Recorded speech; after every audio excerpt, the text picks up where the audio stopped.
First time is random. Second time's coincidence. Third time's a pattern. What I would say is everyone makes mistakes. So if someone does something once, I don't think it's fair to hold it against them. Like let's go to something relatable, like cheating. If someone Yeah. cheats in a relationship once, that's actually a really bad stain because people always say once a cheater, always a cheater. But True. if someone cheats once, depending on the situation, there is a chance that they could improve themselves and change and not do it again down the road. True. If it happens 2 or 3 times, though, for me personally, they're a cheater. I don't care how many times they apologize or say they've grown as a person or whatever. Nah, you do something more than 2 or 3 times. I don't care. That's who you are. So Fair enough. it depends. Yeah, it depends. But It really does. do you think there's age maturity with that? Ooh. Can you grow out of it? Let's say you're that person in college and you get like freshman year you're in a relationship, you cheat your way out of it. Sophomore year you're in a relationship, you cheat your way out of it, and you just kind of repeat that process, all the way through your college career. Yeah. But then let's say like a few years removed from college, you kind of quote unquote got it all out of your system type of deal. Is that a way of change? Like you are changing and you're not acting as that cheater anymore.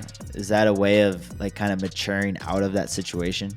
Like, I mean, in a way, like you are becoming a better person yourself because you're done with that phase of your life. It has to be dramatic. Like, those people who like did a bunch of crazy shit and then they found God and then they became this holy, Yeah. you know what I'm saying? Yeah. Bro, it has to be like a drastic change though. Cause I do think people want to improve their lives. I will say that. I do think most people understand, well, some people don't, but I'd like to believe that most people understand the mistakes they're making and they do kind of want to change. But I think the reason why those kind of mistakes repeat themselves, and not just cheating, but this goes for like anything, like lying. There are people who are perpetual liars about everything. I don't know, like not working out. Like there are people who don't work out their entire lives. Like that's who they are in their system.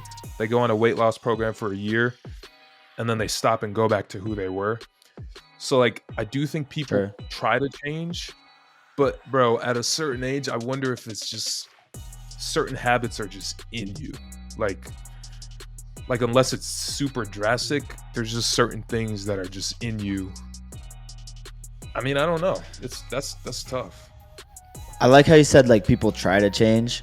So I think the difference between trying and actually succeeding at it are the people who, let's say you go on that weight loss journey because you're not happy with yourself at a certain age and you're like, I don't want to be, you look at yourself in the mirror and you're saying I could do better and I can give my body better than this. So you go on that weight loss program and you start working out, but that lasts. Okay. So like that doesn't just last a year and then you fall back to your old habits. No, that becomes like your new lifestyle and you follow it through until the day you die type of thing. So That's the difference between trying to change and actually changing. It's that longevity of, that new lifestyle, that upgraded lifestyle that you're now living, that evolved lifestyle that you're, that is a part of you. So with the whole, cheating analogy, you become that new person because maybe you found, the love of your life and you realize this is the love of your life. And say you cheated, many, many times in, your college days and maybe a little bit out of college, but like, I don't know, there's something about this person and you're like, no, I want to be with this person forever. So like, guess what? You are changed because you don't ever cheat again. You don't fall back to that old habit. So I think you can, I think you can get out of those old habits and become, a better version of yourself. But it depends, if you fall back, then yeah, once a cheater, always a cheater. But if you can break out of that and never do it again, then you succeeded. Yeah, yeah. David Goggins is a good example of that. He was obese for I want to say most of his life. Is that Well, right? yeah, Because most of his young life. I mean, beginning he's like life, what in his 40s now, maybe. yeah. And then yeah, he like literally just made a complete shift, and that's who he is now. Like, but again, like you said, effort. So Like he he made changed, it. yeah. Yeah, he changed. But Um, that change is still there because he continues to live that upgraded lifestyle. You know what I'm saying? Like he didn't fall back. Like even if he was a changed person, quote unquote, for 5 years, if you fall back into the old habits, well, then you didn't truly change for the rest of your. You didn't. You only changed for like a little bit of time in the grand scheme of things. But you got to continue that path, that new upgraded path. exactly. Yeah, Because yeah. I personally believe like yeah, people can change.